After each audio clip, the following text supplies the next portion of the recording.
Profesor, ya voy a dar inicio a lo que vendría a ser las primeras pautas y la introducción.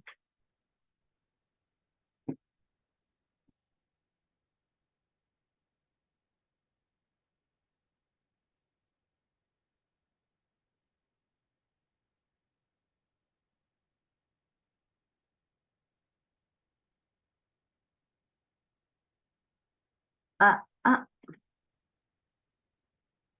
bueno, ya.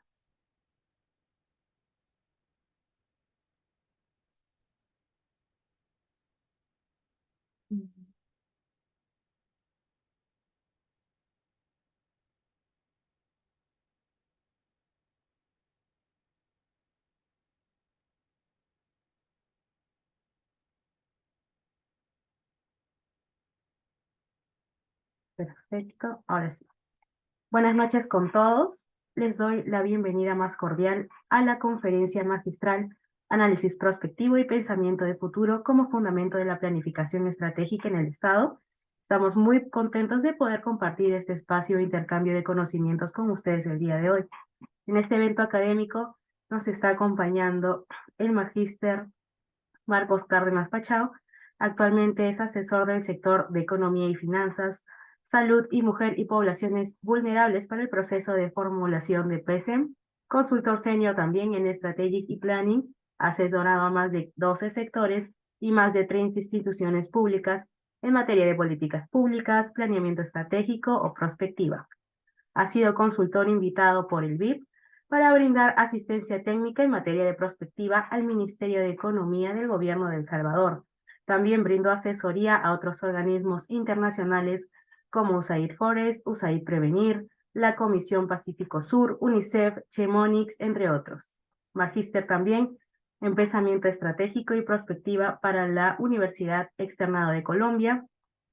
Cuenta con estudios de maestría en gestión pública de la UNMSM y diversas especializaciones en otras finanzas públicas, inteligencia estratégica, planificación estratégica, entre otros. Asimismo, ejerce la docencia en el posgrado de la FCA UNMSM, Universidad Continental, y ha ejercido la docencia en la Escuela Nacional de Administración Pública, ENAP, Pontificia Universidad Católica del Perú, entre otros. Antes de poder dar pase al docente, voy a estar indicándole algunas pautas para el desarrollo de la conferencia. Por favor, no activar sus micrófonos hasta el momento final, donde se les estará brindando un espacio para la ronda de preguntas. Se pueden ir anotando las preguntas o dejándolas en el chat de Zoom para al final yo poder pasárselas al docente. Estaré indicando para que puedan realizar las consultas directamente al docente en el tiempo previsto que acabo de comunicar. Se irá cediendo la palabra siempre y cuando se levante la mano al finalizar la exposición. No activar sus cámaras. Solo el docente está permitido de activar la cámara para evitar reducir la velocidad del Internet, y agradecemos sinceramente el apoyo del docente por su participación en este importante evento. Sin más preámbulo, le doy pase a la ponencia y lo recibimos con fuertes aplausos virtuales. Muchas gracias. Muchas gracias a todos los participantes.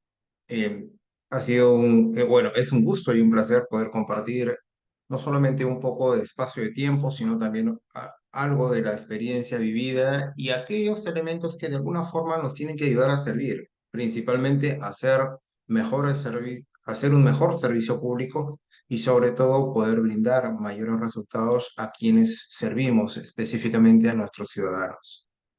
Y bueno, hablar del análisis prospectivo y el pensamiento futuro de alguna forma es una de las cosas con las que he venido trabajando en los últimos años, dentro del país y fuera también. Hay que tomar en cuenta que la prospectiva acá se introduce específicamente en el año 2014 a través de la Directiva 01 del CEPLAN, donde hace hincapié que de forma obligatoria se deba de utilizar este tipo de disciplina para poder abordar específicamente la planificación estratégica en el sector público. Esto ha ido evolucionando en los últimos años, se ha ido incorporando nuevos esquemas metodológicos, se ha ido incorporando nuevos elementos de cambio que ayudan a los procesos de toma de decisiones, pero principalmente para poder desarrollar estrategias que puedan generar un cambio a futuro y que podamos estar atentos a aquellas alteraciones que de alguna manera deberíamos de estar considerando para poder anticiparnos y estar prevenidos. Para ello, el pensamiento de futuro es una de las, digamos, uno de los estudios más desarrollados a nivel mundial y una de sus disciplinas es la prospectiva. Pues bien, dentro de lo que vamos a ver en estos minutos, es básicamente un poco de lo que se ha ido trabajando en materia de prospectiva y en materia de planificación en los últimos años. Hay que tomar en cuenta de que la prospectiva en Latinoamérica tiene ciertos ciertas bases teóricas, ciertas bases metodológicas, principalmente de la escuela humanista, de la escuela francesa, dado que ya en la década de los 80, en la década de los 90, se tradujeron mucho de sus estudios, de su literatura, de su software, para poder ser desarrollados al idioma castellano. Y esto facilitó la incorporación de los mismos dentro del esquema de trabajo que se estuvo planteando principalmente en Colombia, en México y en otros países latinoamericanos. Acá en Perú, como hemos mencionado, ha tenido un desarrollo tal vez un poco tardío, pero de alguna forma estamos entrando específicamente en toda la gama de anticipación, en toda la gama de trabajo para poder ver aquellos elementos que de alguna manera deberíamos de estar considerando dentro de nuestros procesos, tanto de planificación de mediano y largo plazo, a fin de poder establecer cambios. Y este es básicamente uno de los propósitos por los cuales trabajamos en prospectiva. No hacemos prospectiva para poder predecir el futuro. No hacemos prospectiva para poder generar un escenario, hablar sobre un escenario muy bonito, utópico o ideal. Hacemos prospectiva para poder construir otro tipo de futuro, para poder vislumbrar otros caminos que deberíamos de estar considerando, dado que una de las constantes que se tiene simplemente es el cambio. Y necesariamente tenemos que estar preparados al cambio, sobre las cuales vamos a ir desarrollando y hablando un poco en la sesión del día de hoy. Pues bien, una de las cosas que siempre hablamos a todos los participantes es que si bien la perspectiva tiene fundamentos y bases teóricas, ya hay mucha literatura acá en Latinoamérica con las cuales podemos ir abordando estos temas.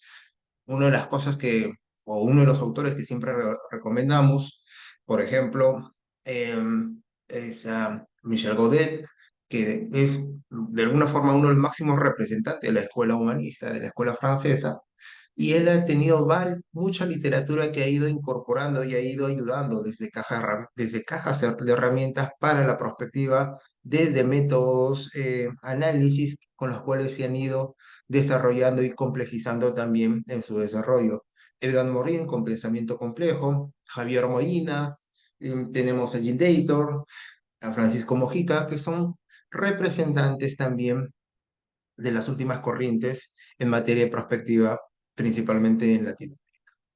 Pues bien, cuando hablamos también de estudios de futuro, vamos a ver que la naturaleza de estos estudios de futuro nos tienen que ayudar principalmente a tratar de entender qué es lo que tenemos hacia adelante, tratar de entender qué es lo que nosotros deberíamos de ir considerando, estableciendo cierto tipo de conjeturas para poder determinar algunos posicionamientos desde el presente para poder estar preparados ante posibles cambios que que se podrían estar dando. Entonces, cuando hablamos de estudios de futuro, hablamos de la forma de cómo nosotros no solamente vamos a tratar de entender, sino también vamos a interactuar con él. Cómo nos vamos a preparar para poder abordar estos cambios. Si nosotros no nos preparamos ante estos cambios, pues simplemente nos van a agarrar desprevenidos y el espacio para poder reaccionar no va a ser el suficiente. Es por eso que hacemos estudios de futuro. Al examinar Al ayudar a examinar el presente con una mirada especial de comprensión específica del futuro, vamos a tratar de gestionar la incertidumbre. Vamos a tratar de buscar algunas alternativas de cambio que deberíamos ir considerando principalmente hacia adelante. nos tiene que ayudar a integrar resultados de diversas investigaciones y campos del conocimiento, porque cuando hablamos de prospectiva no estamos hablando de una profesión en particular, sino que necesitamos el entendimiento de diversas profesiones, de diversos análisis que nos tienen que ir ayudando a poder generar cuestionamientos, análisis, productos que puedan ser de alguna manera útiles para poder construir específicamente estos nuevos escenarios. Necesitaremos economistas, administradores, abogados, sociólogos, politólogos, porque en cada una de estas ramas se va desenvolviendo, dependiendo de la naturaleza del estudio, qué tipo de profesiones van a tener mayor relevancia para poder abordar. Si vamos a hacer un análisis de la perspectiva agrícola, pues vamos a necesitar profesionales en estos campos, pero también vamos a necesitar el apoyo y el entendimiento desde la sociología, vamos a necesitar el apoyo y el entendimiento desde la economía, vamos a necesitar el apoyo y entendimiento desde la ciencia política, porque cada uno de estos actores confluye específicamente en el abordaje de cómo debería y de alguna forma cómo tendríamos que ir planteando los escenarios de cambio.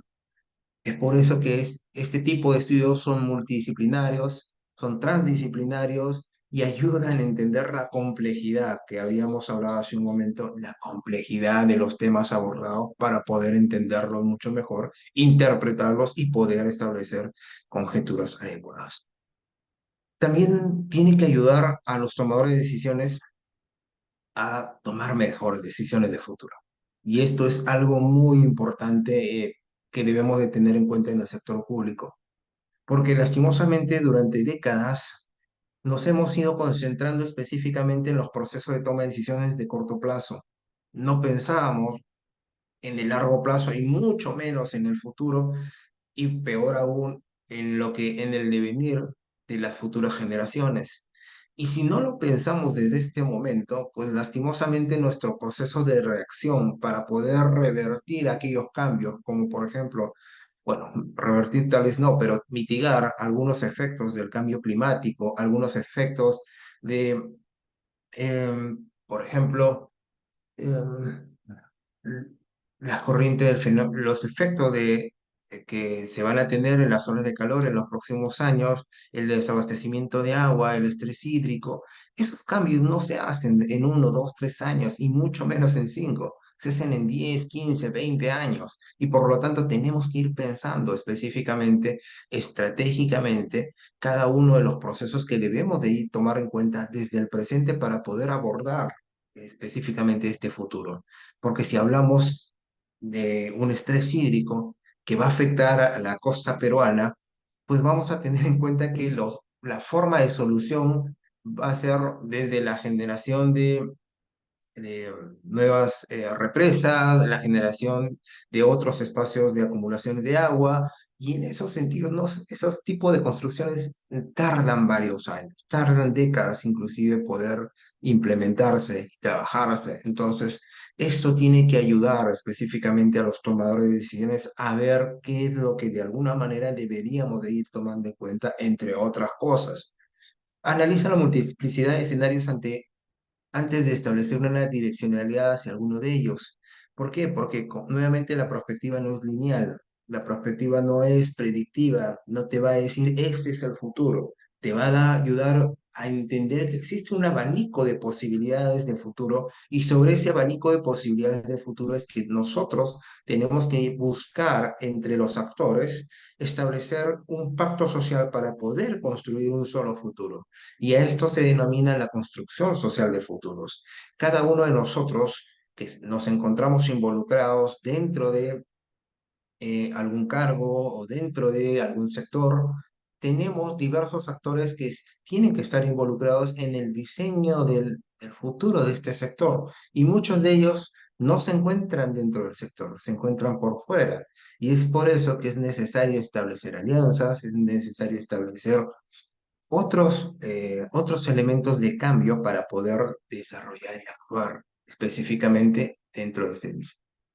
Y bueno, dentro de lo que se denomina la perspectiva propiamente, vamos a ver que esta tiene tres grandes objetivos. Estos tres grandes objetivos, de alguna manera, podemos cambiar de escuela, podemos cambiar de enfoque, podemos cambiar de autores tal vez, pero siempre se van a mantener estos tres objetivos. ¿Cuáles son? Pues son muy simples. Hacemos prospectiva para poder anticiparnos, para poder reducir la incertidumbre. En la medida que entendamos la dinámica de cambio de nuestros principales actores, variables y drivers que van a intervenir en el futuro, pues podemos prevenir y anticiparnos, prevenir efectos negativos y anticiparnos ante esos hechos. Y es por eso que uno de los grandes objetivos de la prospectiva es establecer medidas de anticipación. Y estas medidas de anticipación, ¿dónde tengo que trabajarlas? Pues tengo que trabajar dentro de nuestros planes estratégicos, dentro del diseño estratégico que tiene cada sector, cada institución, a fin de determinar cómo tendríamos que estar preparados ante estos cambios. También otro de los grandes objetivos que busca la prospectiva es entender la complejidad de los problemas públicos que estamos abordando. Y es que todos los problemas públicos son multisectoriales.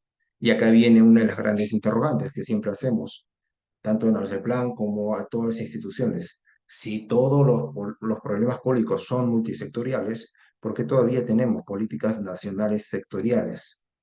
El abordaje de todas estas debería ser multisectorial porque la complejidad de todo problema termina estando repartido en varios sectores.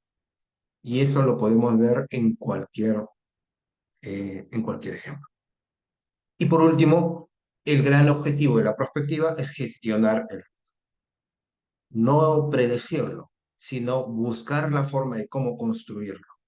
¿En base a qué? En base al entendimiento de su complejidad del presente y la forma de cómo está siendo afectado por diversos elementos que deberíamos ir incorporando ante los posibles cambios que presenta específicamente estas dinámicas ante ante el movimiento y posición de actores, ante el movimiento y cambio de algunas variables, ante el movimiento y cambio de algunos efectos o eventos de futuro, sean tendencias, sean cisnes negros, sean wildcards, cada uno de ellos genera cierto tipo de disrupción, genera cierto tipo de cambio, y lo que nosotros hacemos desde la perspectiva es tratar de gestionar estos intereses, estos cambios, estos saberes para poder integrarlos en una gestión de futuro. Y acá viene el por qué. ¿Por qué hacemos perspectiva? La perspectiva nos tiene que ayudar a diseñar un futuro distinto. Y el diseño implica entender desde el presente cómo debería ser específicamente esto. Pero entender el futuro o cómo deberíamos construir un futuro es lo mismo que hace un arquitecto. Primero lo tiene en la cabeza, empieza a diagramarlo, empieza a establecer las conexiones, empieza a establecer los planos de trabajo y sobre ellos le da digamos, la responsabilidad a los ingenieros, a los constructores, para que hagan realidad específicamente aquello que ahí de alguna manera había iniciado en su cabeza. Claro está, compartiendo con el usuario sobre qué es lo que deberíamos de tener como construcción. Pero esta idea, muchas veces esos planos terminan en planos. Y eso es lo que muchas veces pasa en la perspectiva. ¿Qué es lo que sucede? La perspectiva te ayuda a identificar nuevos escenarios, te ayuda a ver la construcción de un nuevo escenario y la forma de cómo tendría que abordarse. Pero en tanto estos escenarios no se traduzcan en planes, en proyectos, en programas, no va a servir. Y esto no lo digo yo, lo dice Michel Godet cuando vino al Externado de Colombia hace un par de años, lo dijo así claramente. La perspectiva es un bonito intento de cómo vamos a tratar de entender el futuro y no va a servir para nada en tanto no lo pongamos en un plan, no lo pongamos en una estrategia, no lo pongamos en un proyecto, porque es ahí donde cobra vida. Es allí donde se establece la mecánica de cambio y el esfuerzo de todo este tipo de estudio se ve reflejado ahí. Entonces, hay que tomar en cuenta que la prospectiva de alguna manera termina siendo una construcción social. No es la inventiva de un arquitecto o de un prospectivista o de un conjunto de personas, digamos, dentro de una oficina, sino que es una construcción social que ayuda, por un lado, a debatir ideas, a buscar soluciones, a pensar cómo debería o podría ser el futuro, a establecer modelos para poder analizar la forma de cómo son nuestras intervenciones y cómo éstas se van a ver afectadas por algunos elementos externos, a poder vigilar también aquellos cambios que de alguna forma se estén manifestando dentro del entorno y que deberíamos de tomar en cuenta para poder trabajar específicamente de todos estos elementos. La prospectiva es una de las disciplinas más completas que se tiene actualmente para poder tomar decisiones, para poder construir y desarrollar estrategias, y es sobre la base de esta construcción que se tiene que entender que esto no se hace solo. Esta es una construcción social de futuro. Y cuando decimos construcción social es porque tienen que intervenir diversos actores, no solamente en su formulación, sino también en los procesos de implementación para poder alcanzar aquello que inicialmente habíamos pensado. Bien, hay algunos productos eh, o impactos que genera específicamente este tipo de estudios. Por ejemplo, productos como análisis de tendencias, de escenarios, pronósticos, listado de tecnologías críticas mediante la vigilancia tecnológica, mapas de caminos tecnológicos que te ayuda a entender qué es y de qué manera podríamos ir tomando en cuenta para poder generar cambios, prioridades de investigación, entre otras cosas. Pero también te genera ciertos tipos de impactos con los cuales vamos a poder alcanzar otros tipos de retos, como por ejemplo la prospectiva sirve para construir nuevas políticas, para diseñar nuevas estrategias, para generar nuevos bienes o servicios, para establecer nuevos esquemas de posicionamiento, entre otras cosas. Entonces, el output de la prospectiva, de alguna manera, va a ir dependiendo de quién lo solicite, la forma de cómo esté configurado y principalmente qué es lo que queremos alcanzar con ella. Y acá nos hacemos la pregunta, ¿cómo va la prospectiva en el Perú? No podemos decir que somos el referente internacional en este momento porque hay otros países que nos llevan muchos años de ventaja, pero sí hemos tenido diversos avances, diversos, se podría decir, em, cambios que se han ido dando en los últimos años que son significativos para poder ir, digamos, en este tipo de construcciones. Hay que tomar en cuenta de que, como habíamos mencionado, en el año 2014 se genera la primera directiva de planificación nacional después de 22 años de no tener rectoría de planificación de largo plazo. ¿Y esto debido a qué? Debido a que no había un Centro Nacional de Planificación Estratégica porque en el año 92, de alguna manera, se eliminó esta institución y estas competencias fueron repartidas y nunca llegaron a implementarse. En el gobierno de García se crea ese plan para la formulación del Plan Nacional como primera tarea y de ahí en adelante, ya en el gobierno de Humala, se comienza a elaborar la primera directiva de planificación incorporando todos estos esquemas y métodos. Una de las cosas que de alguna manera podríamos tener en cuenta es que la perspectiva es si bien es una de las disciplinas más poderosas para hacer este tipo de trabajo, también tiene cierto grado de complejidad. Y esto hizo de que al no desarrollar competencias de planificación durante muchos años, estamos hablando de 22 años de no tener rectoría, y se incorpora una herramienta muy potente para poder comenzar a hacer análisis y toma de decisiones, pues de alguna manera generó cierto tipo de roces, fricciones y poco entendimiento en algunos casos. Esto hizo que en el gobierno de Kuczynski se diga, ok, vamos a dar un paso atrás, vamos a hacer esto un poco más sencillo para que podamos ir yendo de a poco. Y es por eso que se comienza a reformular primero el plan nacional, pero también todos los esquemas y las herramientas de planificación, entre ellas la prospectiva, ¿no? La disposición complementaria derogatoria, todo lo que se había hecho hasta ese momento y se comienza a volver a trabajar.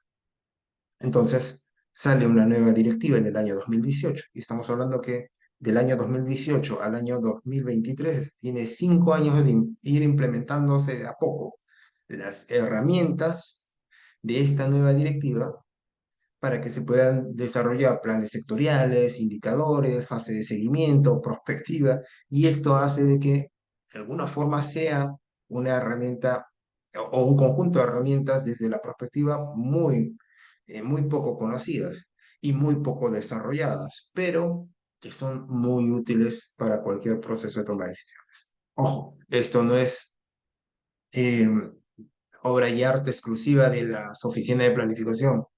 Todas las direcciones que toman decisiones deberían de hacer por mínimamente algunos estudios de futuro para ir considerando la forma de cómo tendrían que ir rediseñando ciertas estrategias de cara hacia los próximos años. Y es por eso que una de las cosas que fue implementando ese plan es, ok, necesitamos ver el largo plazo. Y sobre este largo plazo necesitamos crear un plan que vaya o tenga una mirada más allá de los periodos de gobierno. Entonces, se ha elaborado el Plan Estratégico de Desarrollo Nacional con una mirada hacia el año 2050, con hitos para el año 2026, que teóricamente es el cambio de gobierno, el año 2030, para alinearlos con los ODS, el año 2040 y el año 2050. Pero también te dice algo muy interesante, y es que los estudios que van a ayudar a hacer este análisis van a ser sobre la base de 100 años, sobre la necesidad de análisis de cambio que deberíamos de considerar en los próximos 100 años. Un reto muy interesante. Y sinceramente esperamos que esto pueda ayudar a enrumbar otro tipo de trabajo y no seguir la misma línea que se viene desarrollando únicamente en el país. Es decir, no queremos darle continuidad a lo que ya venimos haciendo, sino establecer otras rutas de trabajo.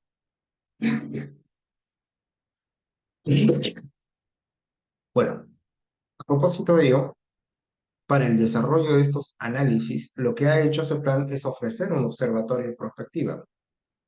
El Observatorio Nacional de Prospectiva cuenta con diversos estudios nacionales, estudios macro, principalmente sobre tendencias, megatendencias, riesgos, oportunidades, escenarios y eventos del futuro. Estos análisis tienen que ayudar a los sectores para que traduzcan esta información y lleven a establecerlo dentro de sus propios sectores. Es decir, esta tendencia que se analiza a nivel nacional o a nivel global, ¿cómo puede estar afectando específicamente la dinámica de mi sector?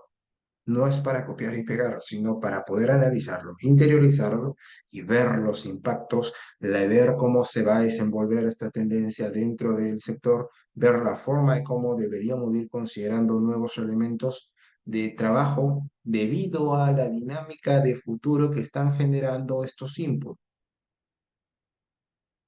Y bueno, ustedes habrán escuchado, si tenemos estos estudios de análisis de futuro, si tenemos toda esta información ya hace muchos años, ¿qué es lo que pasó con la pandemia? Bueno, y esto no sucede solamente en el Perú, sino ha sucedido en gran parte del mundo. Esto se ha conocido como el efecto Cassandra. A veces es necesario entender qué es lo que ha sucedido posterior, para entender que no deberíamos de cometer estos mismos errores más adelante. El efecto Cassandra, para los que no conocen la historia de la mitología, vamos a tratar de narrarla rápidamente. Cassandra, que es la persona que ven en pantalla, era hija del rey Priamo, sacerdotisa del dios Apolo, y bueno, era una persona de casta noble, muy hermosa, y como toda sacerdotisa, paraba ofreciendo sus servicios en el templo. Un día el dios Apolo se enamora de ella y le brinda un obsequio, el obsequio de conocer y ver el futuro.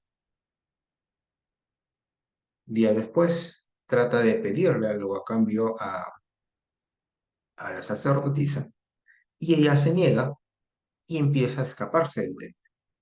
Producto de esta, digamos, de esta fuga, el dios Apolo le dijo, ok, yo no te puedo quitar algo que te he regalado, pero sí puedo brindarte un regalo adicional, el don de que nadie crea tus palabras.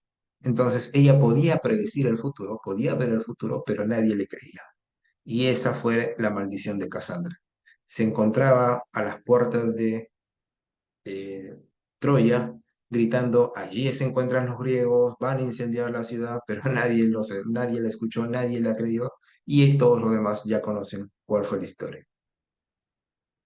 Pues bien, algo similar sucedió en los últimos años, y es que desde el año 97 hacia el año 2000 ya había más de 14 estudios muy interesantes respecto a que deberíamos de estar preparándonos ante diversos eventos de futuro que podrían manifestarse antes del año 2030.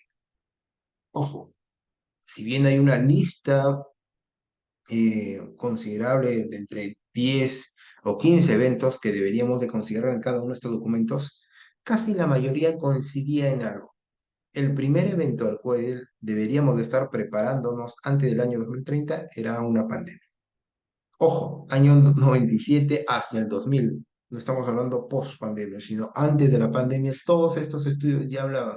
Y no eran estudios de personas particulares. Estamos hablando del Consejo Nacional de Inteligencia de los Estados Unidos, el Club de Roma, el World Economic Forum, entre otras entidades internacionales que hablan específicamente de los peligros que existen y que debemos de tener en cuenta en los próximos años. Uno de estos estudios, por ejemplo, es el estudio global de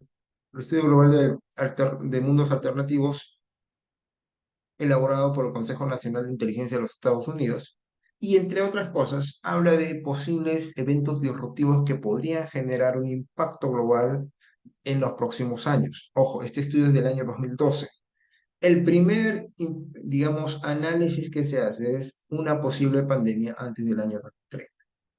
También hablan sobre otros, por ejemplo, el colapso del euro, la democracia, el colapso de la democracia en China, las reformas en Irán, una guerra nuclear, entre otras cosas. Pero casi todos estos estudios coincidían en que el primer punto de partida era analizar los efectos de cualquier pandemia que podría suscitarse en los próximos años. ¿Qué es lo que sucedió en el Perú? Lastimosamente, tal vez, y digo tal vez, no supimos escuchar. Estábamos más entretenidos en una telenovela que daba allá por Justicia TV. Estábamos viendo esa fricción entre el Ejecutivo y el Legislativo y veíamos, digamos, una tensión hasta entretenida, por cierto, hasta cierto punto. Y nunca nos preocupamos por este tipo de alertas. Aquello que ya teníamos dentro digamos, dentro de las instancias de toma de decisiones en el Estado, pero lastimosamente que no hacíamos caso. Bien, cambiando un poco el tema ahora sí. Cuando hablamos de perspectiva tenemos que hablar también de aquellos que sentaron las bases de este tipo de estudios. Hablar de Maurice Brunel, de Bertrand de Jouvenel, de Gaston Berger, son algunos de los autores sobre los cuales se han ido fundamentando las bases de construcción de análisis sobre los cuales ahora estamos trabajando. Por ejemplo, Maurice Blondel hablaba un poco sobre la lógica que significan los procesos de decisiones para generar futuros. Por ejemplo, una de las cosas que habla Blondel era que el presente de alguna manera termina siendo la representación o el efecto de las decisiones que hemos tomado en el pasado, en base a esas decisiones que de alguna manera nos encontramos específicamente acá.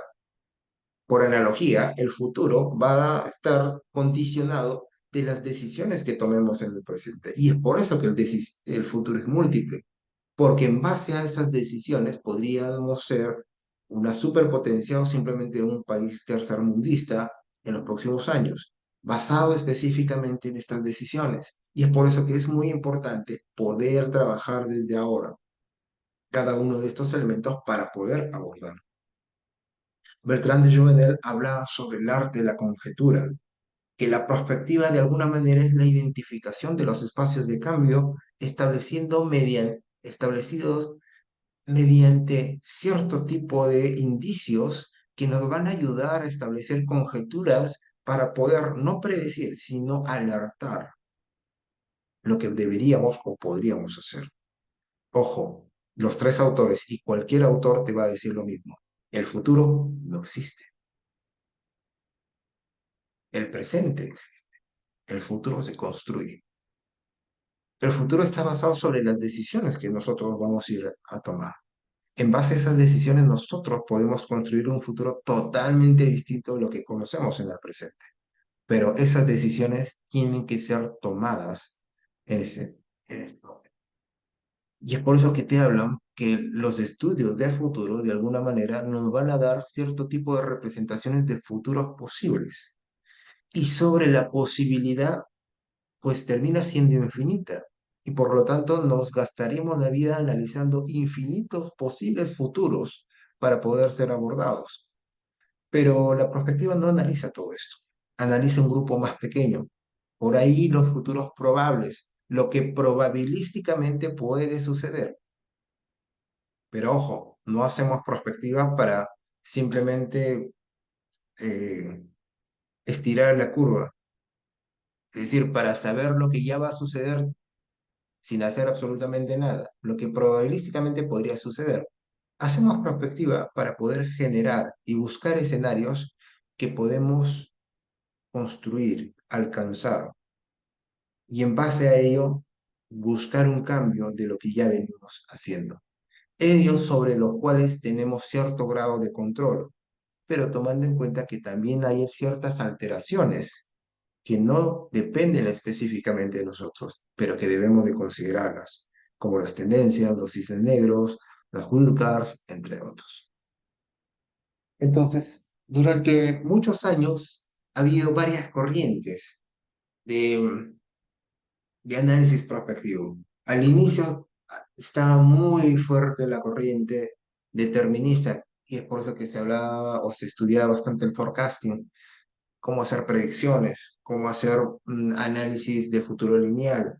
Pero el futuro nuevamente no es lineal, el futuro es múltiple, el futuro de alguna manera puede y tiene muchas aristas.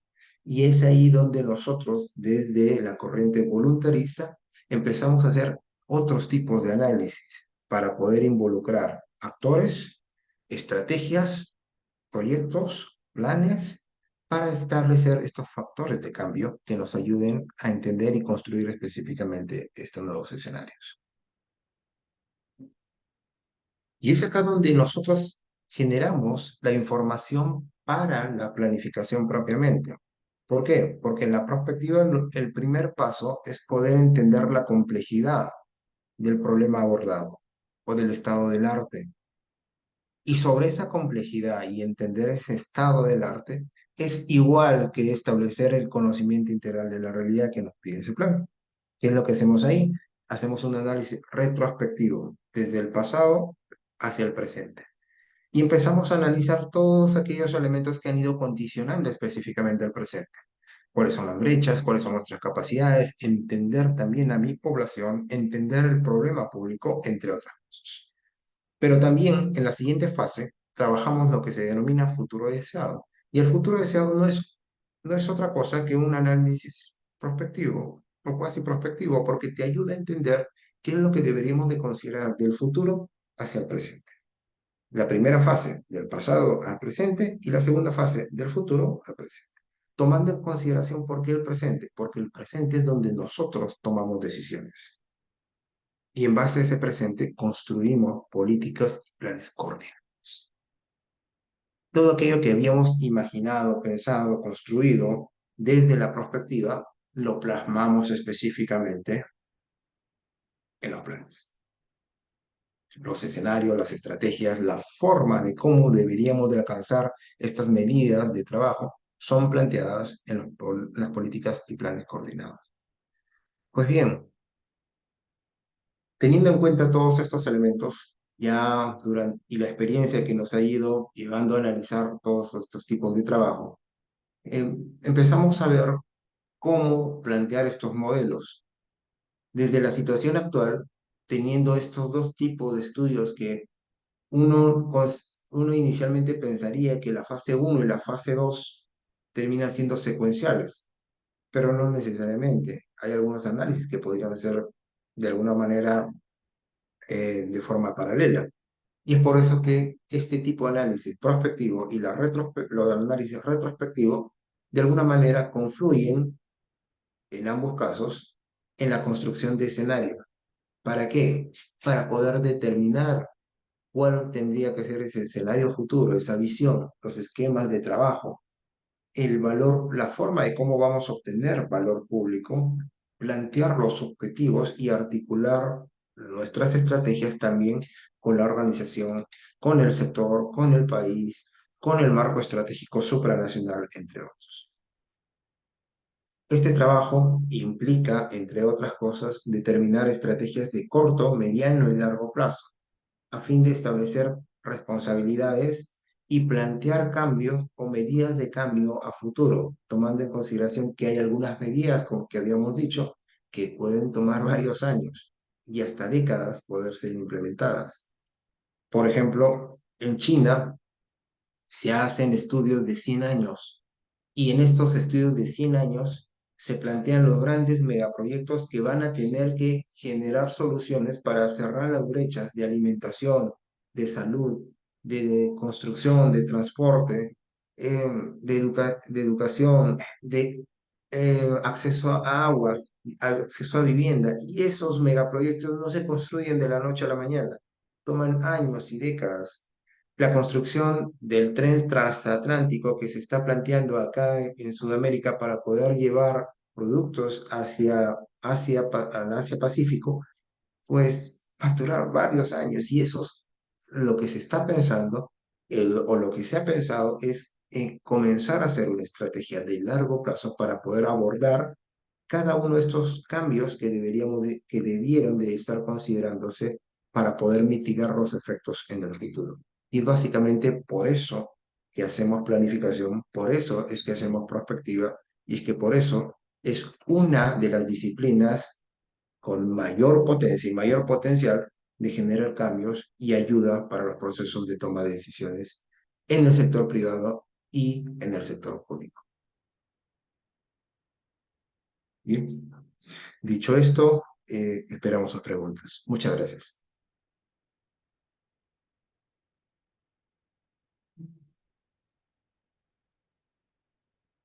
Muchas gracias, profesor. Antes ya de iniciar lo que vendría a ser la sección de preguntas, nos gustaría invitarlos también a visitar nuestra página web www.ingeniacic.com, donde podrán encontrar todos nuestros servicios que brindamos, capacitaciones online de gestión pública, capacitaciones in-house para entidades públicas, que son a medida de las necesidades de la entidad. Además, contamos con un equipo especialista comprometidos con lo que realizamos: consultorías en gestión de archivos o archivística, transformación digital, implementación de cero papel, elaboración de instrumentos de gestión como planes de gobiernos digital, elaboración del mapa estratégico institucional y plan operativo institucional, entre otros.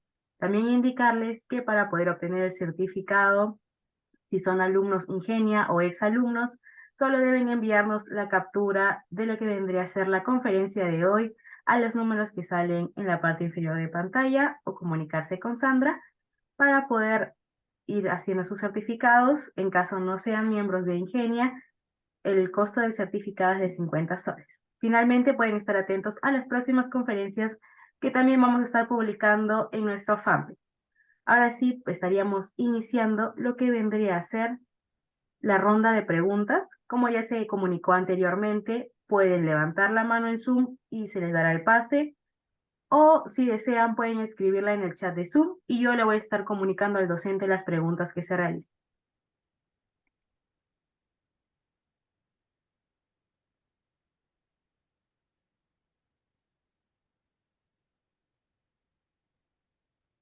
A ver si hay alguna pregunta. ¿Alguien de los presentes desea consultar algo? Solo debe levantar la mano o enviarla por el chat de Zoom.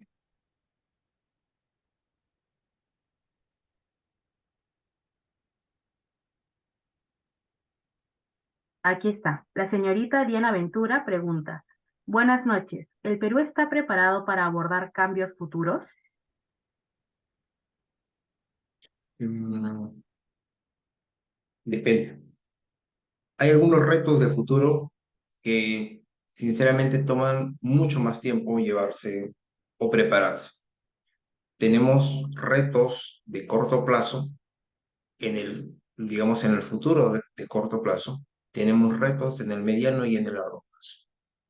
Retos en el corto plazo podemos hablar específicamente de la ola de calor que se va a notar en los próximos 3 o 4 años, según predicciones ya de las entidades climatológicas a nivel global. Y estos efectos del cambio climático no estamos preparados. Pero también tenemos otros retos. Tenemos los retos de transformación digital, donde vamos a ver que, por ejemplo, en el año 2007 hemos podido ver o hemos podido vivir una de las principales disrupciones globales en materia tecnológica, con la introducción de los iPhone, la introducción de los celulares inteligentes. Los procesos de información se multiplicaron exponencialmente. Año 2023 estamos viviendo rápidamente una nueva disrupción, la disrupción de la inteligencia artificial. Y esta revolución va a traer consigo nuevos cambios a los cuales sí podríamos estar preparados, o por lo menos deberíamos de estar preparados, porque es mucho más, eh, digamos, mucho más sencillo ir introduciendo cambios desde el sector público, desde el sector privado y sobre todo en la sociedad para poder abordar cada uno de estos elementos. Cosa que, por ejemplo, si empezamos a ver otro de los retos que tenemos a nivel global o a nivel país, como por ejemplo el estrés hídrico que hablamos hace un par de minutos, a los cuales sinceramente no nos encontramos preparados. ¿Qué es lo que está haciendo China? China vio y empezó a hacer perspectiva de 100 años, hace 10, 15 años atrás, y empezó a decir, ok, las futuras generaciones no van a tener agua al sur de China, solamente al norte del país, donde se encuentra la parte selva, se podría decir la parte más lluviosa, va a tener abundante agua y la parte sur no va a tener. Entonces, ¿qué es lo que tenemos que hacer? Es construir túneles que puedan llevar agua desde el norte de ese país al sur de ese país. Y esos proyectos van a durar entre 30 y 40 años. ¿Cuánto tiempo nos podría demorar hacer proyectos de este tipo? Los que viven en Lima saben el colapso que tiene todo el sistema del tráfico de Lima. Y estos tipos de soluciones para poder revertir el sistema de tráfico, las soluciones más concretas que se han dado a nivel global son las soluciones de transportes masivos, como los trenes. Y estos trenes han ayudado o han facilitado específicamente o han reducido los efectos del tráfico en estas grandes ciudades. ¿Cuánto tiempo nos vamos a demorar en construir solamente las 6 redes de trenes acá en Lima Metropolitana hasta el año 2045? Aprox. Estamos hablando en el año 2017, cuando trabajamos para el plan sectorial del Ministerio de Transportes, empezamos a ver las proyecciones de planes de transportes que teníamos en el país y veíamos con sorpresa que estaba proyectado para el año 2040. Después de la pandemia, con todos los retrocesos, se ha planteado que el proyecto de planes de Lima Metropolitana sea hasta el año 2045. Y es por eso que si no tomamos decisiones ahora, lastimosamente, no vamos a estar preparados para poder revertir esos cambios. Magíster, buenas noches, ¿me escuchas? Adelante, Freddy. Felicitarle, Magíster Marcos, por su exposición en realidad muy didáctico y comprensible. Yo quisiera compartir una inquietud, en todo caso, mi apreciación, teniendo en cuenta de que el mundo globalizado Lo planifican, por ejemplo, los países que integran el G8. Son los países líderes que establecen la ruta del desarrollo, no solo en el aspecto económico, sino la vida en sí, ¿no? De los países. Y a los países tercermundistas, caso Perú, nos asignan un rol como proveedores de materias primas. Estamos años, años, ¿cuántos? 50, 60 años, y seguiremos proveyendo solo materias primas, sin que haya valor agregado, sin que haya en el Perú una industria, una industria que genere un valor agregado. Es lamentable, por ejemplo, ¿cómo es posible que si cada año el fenómeno del niño? Yo estoy participando de Juliaca.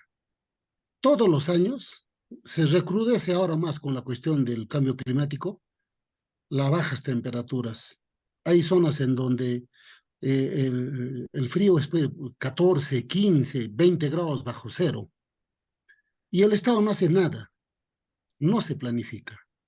Nuestra constitución no da la importancia a lo que tiene, por ejemplo, los grandes esfuerzos que tiene ese plan. Entonces, ¿qué está faltando en el Perú, Magíster? O sea, entra un gobierno, plantea su programa, no hay políticas de desarrollo, políticas nacionales, que son políticas de Estado, que lo que usted dice, para 50, para 100 años, ¿cómo queremos ser Perú de aquí a 50 años? ¿Qué está fallando, Magíster? Quisiera escuchar y lo voy a hacer muy atentamente sus apreciaciones. Muchas gracias. Bien, gracias, Freddy, por el comentario. Sí, esto es algo que hemos podido no solamente notar en las últimas décadas, sino que también hemos también visto diferentes tipos de progreso en otros países y no en el nuestro, específicamente en estos campos. Hemos podido ver, por ejemplo, en los últimos 40 años cómo Corea del Sur ha surgido enormemente y es una potencia mundial, como hemos podido ver a Singapur desarrollar y ser el primer hub a nivel logístico. Hemos podido ver en los últimos 50 años cómo ha revertido China la posición que tenía de un país tercermundista y la potencia global que es ahora, pero nosotros no. Y esto pasa principalmente por decisiones y cultura. Si es que nosotros, o mejor dicho, cuando hablo de nosotros como país, no participamos específicamente o activamente en los procesos de cambio, lastimosamente vamos a dejar sobre las manos de otras personas que no tienen conocimiento para poder generar un cambio adecuado.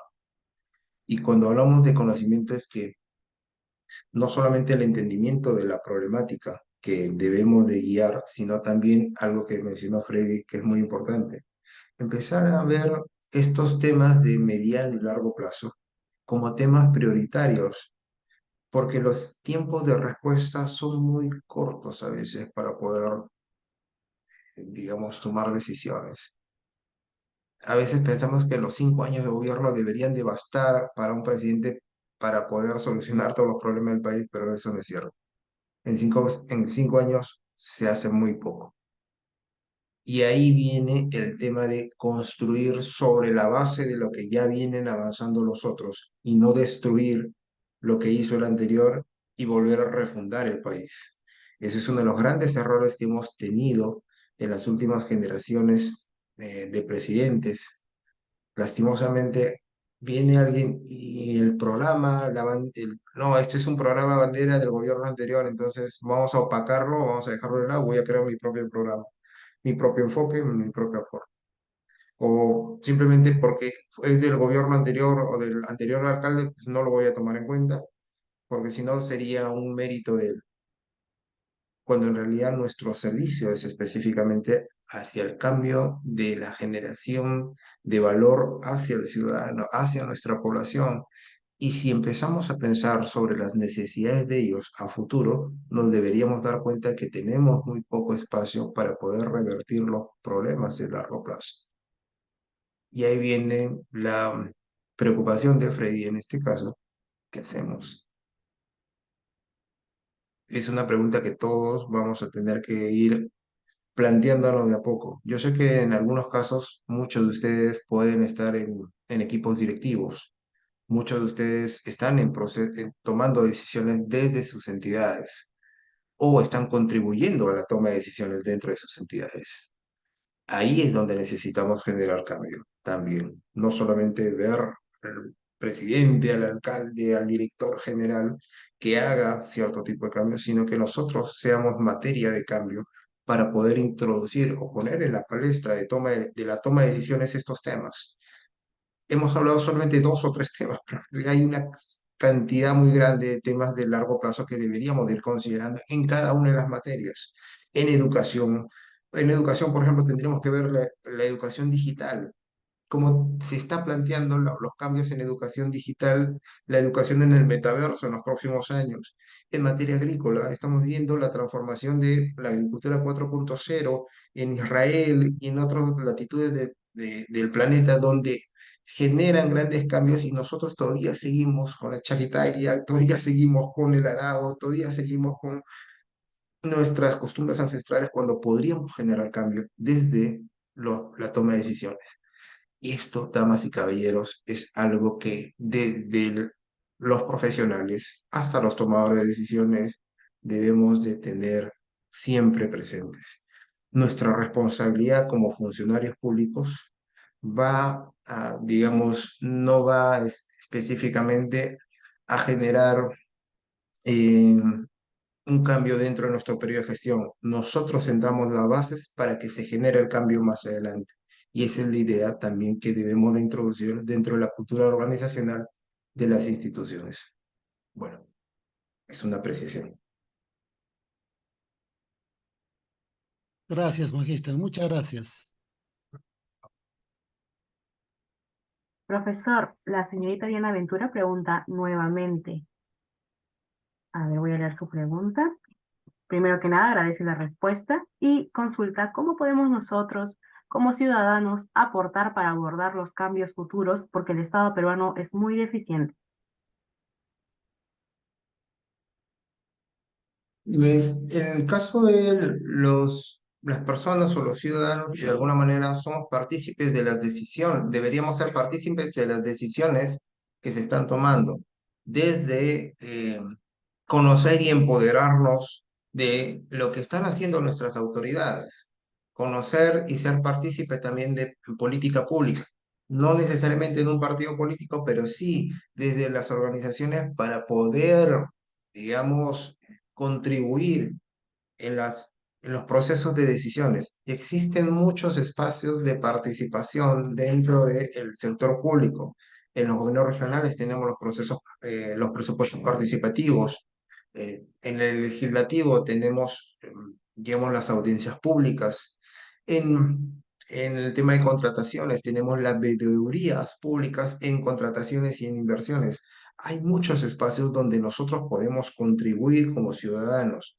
Es necesario que nos involucremos, porque es básicamente el dinero que están invirtiendo en beneficio de todos nosotros y también deberían de rendirnos cuentas como, digamos, como función pública. Y eso es algo que mencionamos en este tipo de cursos. Y es que la función pública tiene dos tipos de aristas o tiene dos tipos de análisis. Tenemos que analizarlo desde a la población desde el enfoque de cliente, porque son los usuarios de nuestros servicios, pero también tenemos que analizarlo desde el enfoque del inversionista, porque ellos son los que ponen el dinero. Entonces, como inversionistas, tenemos que rendirle cuentas. Tenemos que entregarle la información cada año de qué hemos hecho con su dinero. Y es parte del proceso de toma de decisiones que se toma en cuenta al momento de construir estrategias, al momento de hacer interactivo este tipo de trabajo, pero lastimosamente a veces, y digo a veces, se tiene muy poca participación de la población en este tipo de procesos, que no ha sido difundido adecuadamente o que simplemente a veces tratamos de evitar en algunos casos, pues llega a suceder. Pero eso no quita que debamos de ir construyendo una sociedad mucho más participativa, más adelante.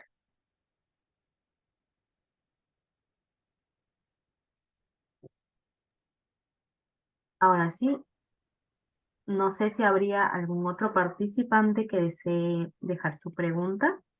De la misma manera por el chat de Zoom o si gusta puede participar levantando su mano y poder prendiendo su micrófono.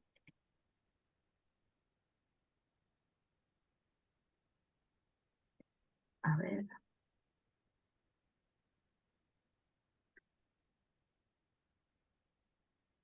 Al parecer ya no hay más consultas, docente. Sí, creo que estaremos terminando. En todo caso, ya estaríamos culminando lo que vendría a ser la conferencia magistral de análisis prospectivo y pensamiento de futuro como fundamento de la planificación estratégica en el Estado. Nuevamente, profesor, darle las gracias por la exposición del día de hoy. Muchas gracias también a todos los participantes y a las personas que se han estado conectando por Facebook. No sé si desea decir algunas palabras finales, docente. Agradecer por el tiempo y el espacio compartido a la institución y también a las personas que se han ido conectando vía internet y esperarlos nuevamente o más adelante en este tipo de cursos porque eh, lo que buscamos y tratamos no solamente es que sea un espacio disertativo, sino también un espacio que involucre los procesos más interactivos con los participantes para poder construir soluciones, para poder discutir algunas de estas cosas que hemos ido hablando durante esta sesión de preguntas, pero sobre todo para poder aprender y para poder ser mejores profesionales y servir mejor al país. Por lo demás, muchas gracias y esperamos verlos pronto. Muchas gracias, docente, por sus palabras. Muchas gracias a todos los que se han conectado el día de hoy. Está comentando el señor Romel, antes de concluir, si el PDCL es un instrumento de gestión importante. Bueno, el PDCL es el Plan de Desarrollo Concertado Local, al igual que en regional, el Plan de Desarrollo Concertado Regional, en ambos casos lo que se busca es tratar de identificar digamos, el espacio de planificación del territorio.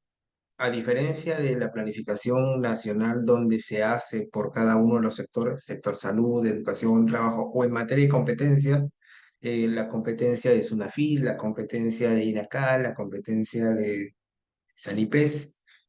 En materia territorial existen los planes de desarrollo concertado y los planes de desarrollo local, concertado local. Estos espacios es donde se planifica el desarrollo de un territorio para poder establecer la dinámica o poder generar un mayor desarrollo en función del potencial que ésta tiene. Hemos podido ver, por ejemplo, la dinámica de Cusco se basa principalmente sobre el potencial del turismo y del potencial del gas que ellos manejan. La dinámica de, por ejemplo, San Martín se basa específicamente en la dinámica del potencial acuícola, del café y de algunos productos. Ica es agroexportador, Cajamarca sobre el tema minero, el tema agrario, y en cada uno de los departamentos y localidades tienen un potencial sobre el cual tienen que establecer su desarrollo. El análisis de futuro que se hace ya no se hace sobre una materia o una competencia específica, sino sobre el potencial de desarrollo que se establece específicamente en estas localidades. Y en base a ello, ¿qué deberíamos hacer? Todos los otros, digamos, los otros sectores o las otras competencias para poder abordar y potenciar muchísimo más ese desarrollo basados en esos potenciales. Bueno, a grandes rasgos es lo que eh, analizamos específicamente cuando se hace planificación territorial. Ok, docente. Muchas gracias. Muchas gracias a usted por poder contestar esa última pregunta.